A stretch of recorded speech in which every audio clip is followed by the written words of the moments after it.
Hello student, I am Muslim Aslam. This is lecture of computer graphics. Today we are going to discuss about 3D object representation. So in previous lecture, 3D geometric primitives, point, line, plane, polygon, sphere, ये सारी चीज़ें मैंने आपसे discuss कर ली थी previous lecture में। और मैंने एक लाइन ली थी, लाइन से लाइन के सारे चीज़ें बताई थी, लाइन एट्रीब्यूट क्या होते हैं, लाइन का कलर क्या होता है, ये सारी चीज़ें हमने डिस्कस की थी। लाइन कितने टाइप की होती हैं, डॉटेड होती हैं, डैशेड होती हैं, ये सारा जो आपकी डेफिनेशन थी वो 3D ज्योमेट्रिक प्रिमिटिव्स की थी। आज हम देखेंगे 3D ऑब्जेक्ट रिप्रेजेंटेशन। तो ऑब्जेक्ट रिप्रेजेंटेशन इसकी डेफिनेशन देखेंगे आज, उसको मैंने पूरे एग्जाम्पल के साथ आपको उसकी पिक्चर्स भी दिखाई हैं। तो आज हम बात कर लेते हैं 3D ऑब्जेक्ट रिप्रेजेंटेशन की। तो 3D ऑब्जेक्ट रिप्रेजेंटेशन में जो चीज़ें आती हैं वो आती है raw data, point cloud. Raw data के अंदर आता है point cloud, range image, polygon soup. Surface के अंदर आता है mesh, sub division, parametric, implicit. Solids के अंदर आते हैं voxel, BSP tree, CSG, sweep. तो हम देख लेते हैं रॉ डेटा। रॉ डेटा में आपका जो कवर होगा वो होगा पॉइंट क्लाउड। पॉइंट क्लाउड में क्या है कि पॉइंट क्लाउड में unstructured set of 3D point sample. आपके जो अनस्ट्रक्चर्ड मतलब चीज़ों का स्ट्रक्चर नहीं होगा ढंग से, उस चीज़ों को हमें अपनी स्क्रीन पे फाइंड करना है। उस रेंज को फाइंड करके एक विज़न करके उस चीज़ों को एज्यूम करके वो चीज़ माननी है। जैसे आपको एग्जाम्पल में दिख रहा है, मैंने एक पॉइंट और उसके नीचे लिखा acquired from range finder. Range आपको फाइंड करनी है कंप्यूटर विजन ETC। कंप्यूटर पे आपको खुद से, जैसे आपको ये एक ब्लर सी इमेज दे रखी है, आपको पता नहीं चल रहा ये क्या चीज़ है, उसको आपको खुद से फाइंडर करना है, खुद से उसको रेंज देखना है। तो वो उस टाइप का जो आपको समझ में आया कुछ इस तरीके से बन के जो आप फाइंड करोगे तो वो आपको समझ में आ रहा है ये उस तरीके से कुछ बना हुआ है। ठीक है, तो इस चीज़ को बोलते हैं unstructured set of 3D point samples. के 3D पॉइंट सैंपल से ये क्या चीज़ें कैसे बनी होती हैं। ठीक है, उसके बाद देख लेते हैं रेंज इमेज। रेंज इमेज क्या होता है? Set of 3D points mapping to pixels of depth image. ठीक है, तो पिक्सल्स को बहुत सारी पिक्सल ढेर सारी दी हुई हैं, वो दिख नहीं रही हैं, बहुत सारी हैं, ब्लर है, आपको क्लियर नहीं हो पा रहा है क्या चीज़ एग्जैक्ट वो बनी हुई है। ठीक है, तो एक्वायर्ड फ्रॉम रेंज स्कैनर, आप उस चीज़ को कैसे स्कैन करो। तो जो सबसे पहले वाली जो है वो रेंज इमेज है। ठीक है, कोई रेंज इमेज वही होती है एकदम से ब्लर हो, आपको पॉइंट भी जो आपको पिक्सल्स दे रखे, इतने सारे पिक्सल्स हैं वो आपको क्लियर ही नहीं हो पा रहे हैं। ठीक है, दूर दूर तो अगर, और टेसलेशन क्या होता है कि आपको पिक्सल्स तो नज़र आ रहे हैं, आप उसको एज्यूम कर रहे हो कि क्या चीज़ वो बनी हुई है, वो पिक्सल से आपको एज्यूम समझ में आ रहा है, लेकिन चीज़ें वो आपको मतलब सही से इमेज आपको दिख नहीं रही है, उस चीज़ को बोलते हैं टेसलेशन। और रेंज सरफेस क्या होता है? रेंज सरफेस आपका वो पूरी चीज़ आपकी कवर हो चुकी हो, बहुत सारे पिक्सल्स आगे हों, जितने ज़्यादा पिक्सल्स होंगे उतना ज़्यादा रेजोल्यूशन अच्छा होगा। तो आपको जो रेजोल्यूशन अच्छा दिख रहा है जिस इमेज का, वो होती है रेंज सरफेस। ठीक है, तो ये रेंज इमेज के पॉइंट थे, ये कवर हो गए। अब हम देख लेते हैं पॉलीगन सूप। ठीक है, पॉलीगन सूप ये सब रॉ डेटा के अंदर आते हैं। पॉलीगन सूप में भी क्या होगा? अनस्ट्रक्चर्ड सेट ऑफ पॉलीगन्स होंगे। मतलब ये जो आपको कप का मैंने एग्जांपल दिया, मग का एग्जांपल दिया, इसमें बहुत सारी ये पॉलीगन्स ही तो मिलके बना है, क्योंकि 3 टाइप्स के ये सब चीज़ें इसके अंदर पॉलीगन से मिलके एक कप आपका बना है। तो इसमें चीज़ें आपने कनेक्ट किया होगा 3 पॉइंट से, इस टाइप के पॉलीगन से मिला है। तो ये created with interactive modelling system. ठीक है, ये क्रिएट करता है किस चीज़ को? मॉडलिंग सिस्टम को।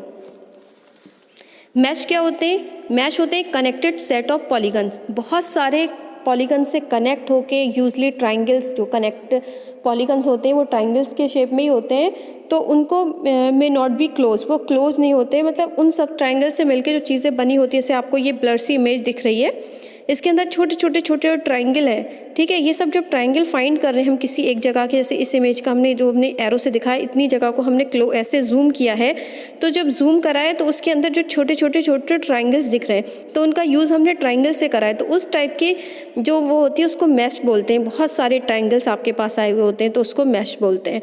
तो वो होता है कनेक्टेड सेट ऑफ पॉलीगन्स, वो बहुत सारे सेट्स पॉलीगन के सेट से मिलकर बना होता है, कनेक्टेड होते हैं आपस में। ठीक है, वो मैश कहलाता है।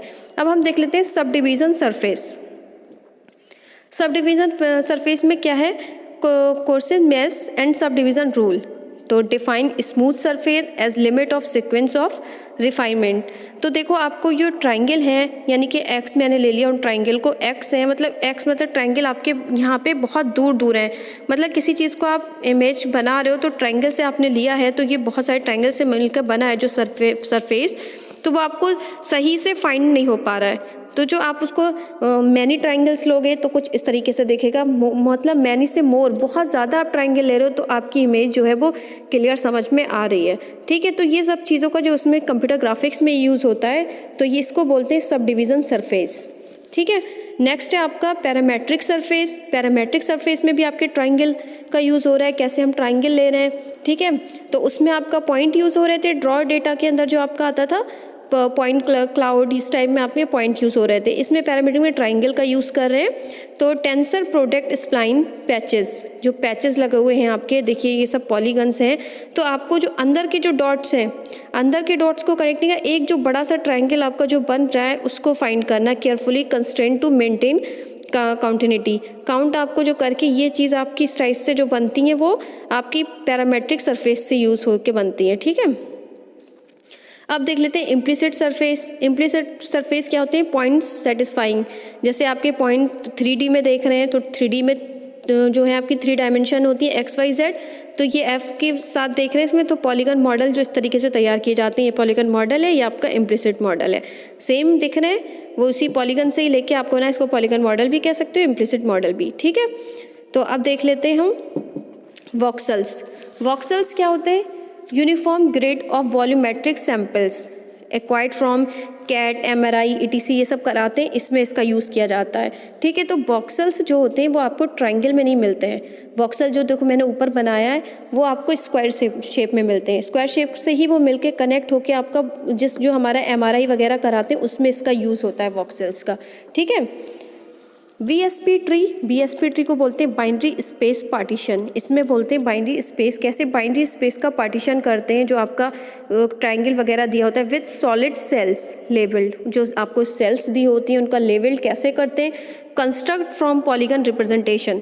तो सबसे पहले आपका ये ऑब्जेक्ट है पहला, नीचे देखिए आप ऑब्जेक्ट लिखा हुआ है, इसमें मैंने एक ट्राइंगल, आपको ट्राइंगल के शेप का दिख रहा है ये देखिए, बट इसमें देखिए सारे पॉइंट के नाम दे रखे हैं, ABCD ऐसे करके दे रखे हैं। अब आपको इसको डिफाइन करना है।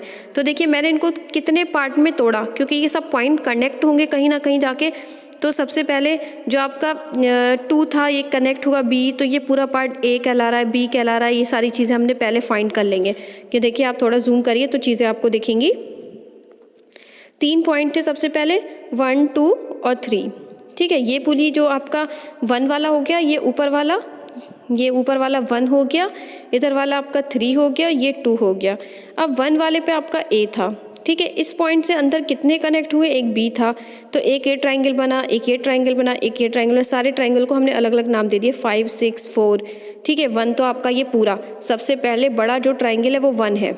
ठीक है, जो पूरा रेड से है पहले बड़ा ट्राइंगल वो 1 है। ठीक है, उसके अंदर जो छोटे छोटे ट्राइंगल मिल रहे हैं 2, 3, 4, 5, 6, ये इस टाइप के ट्राइंगल मिल रहे हैं। तो आपका जो इससे बना है, A को हमने 1 दिया, जो पूरा A का बना उसको A मान लिया, A को हमने 1 दिया, V को 2 दिया, C को 3 दिया, जो मैंने अंदर लिख रखा है D को 4 दिया। ऐसे आपने कनेक्ट कर रखे हैं, D को 4, E को 5, F को ये सारे ट्राइंगल आपने ऐसे बनाए। इसको बोलते हैं BSP ट्री। ठीक है, तो ये आपको ट्राइंगल फाइंड करने होते हैं। सबसे पहले बड़ा ट्राइंगल फाइंड करेंगे, उसको 1 नंबर दे दिया। फिर आप B वाला ट्राइंगल फाइंड करेंगे, उसको आपने 2 दे दिया। ऐसे आप सारे ट्राइंगल फाइंड करोगे और उनके नाम दे दोगे, तो उसको फिर बाइनरी ट्री में कन्वर्ट कर दोगे, यानी कि बाइनरी स्पेस पार्टीशन, कि कैसे स्पेस का पार्टीशन करते हैं वो चीज़ों को आप इसमें शो कर दोगे। ठीक है, अब देख लेते हैं CSG। तो ये हायरार्की होती है बूलियन सेट ऑपरेशन की। जैसे बूलियन सेट ऑपरेशन आपके कौन से होते हैं? यूनियन, इंटरसेक्शन, डिफरेंस, ये आपने पहले पढ़ रखा है डिस्क्रीट में, तो उन्हीं सब पे ये इसकी अप्लाइड होती है, तो सिंपल शेप बनते हैं। मतलब जो आप लगाते हैं यूनियन, डिफरेंस और इंटरसेक्शन के वेन डायग्राम बना के इस टाइप से दिखाते हो, ये सारी चीज़ें उसकी जो ये शेप आते हैं आपके, छोटे शेप, बड़े शेप, हर टाइप का ये शेप है, तो उन शेप से ये चीज़ें ऐसी बनती हैं। ये आपका बोलते हैं इसे CSG। ठीक है, तो ये इसकी डेफिनेशन हो गई। अब देख लेते हैं स्वीप का यूज़ आता है सीप वगैरह में होता है। सीप उसका सबसे बड़ा एग्जाम्पल है। उसमें देखिए बहुत सारे शेप दे रखे होते हैं शीप के अंदर। ठीक है, तो ये जो सीप है, सीप के अंदर बहुत सारे होते हैं। स्वीप का ये सबसे बड़ा एग्जाम्पल है। ठीक है, एक्सिस रोटेशन, कैसे इसमें रोटेशन होता है चीज़ों का, मतलब सारी चीज़ें, तो ये सब इसमें होता है। Solid swept by curve along trajectory. ठीक है, कैसे ट्रांजेक्ट्री सारी चीज़ें मूव हो रही हैं, कैसे P1, P2, अंदर ही अंदर कितने सारे आपको एक्सेस मिल रहे हैं, रोटेशन हो रहे हैं, तो ये सब आपका क्या कहलाता है, स्वीप कहलाता है। ठीक है, तो ये आपकी डेफिनेशन थी 3D ऑब्जेक्ट रिप्रेजेंटेशन की। ये आप लिख लीजिएगा अपनी कॉपी पे और इसको तैयार कर लीजिएगा। इसमें बहुत सारे पॉइंट हैं, अच्छे हैं। आप इमेजेस वगैरह से ही मैंने दिखाया है, तो आपको ये थ्योरी थोड़ी कहीं ना कहीं क्लियर हो गई होगी। ठीक है, तो ये छोटी सी थ्योरी थी 3D की। अब नेक्स्ट लेक्चर में हम बात कर लेंगे 3D व्यूइंग प्लेन। जो व्यूइंग आपका पैनल था या 3D व्यूइंग देखेंगे, हमने 2D व्यूइंग भी देख रखा है, तो वो सेम मिलते जुलते ही हैं। ठीक है, बस उसमें 3 डायमेंशन आ जाएंगे, उसमें 2 डायमेंशन थी, तो वो डेफिनेशन हमारी जल्दी कवर हो जाएगी। तो वो हम कल के लेक्चर में देखेंगे। ठीक है, तो आज के लिए इतना ही। Thank you so much student.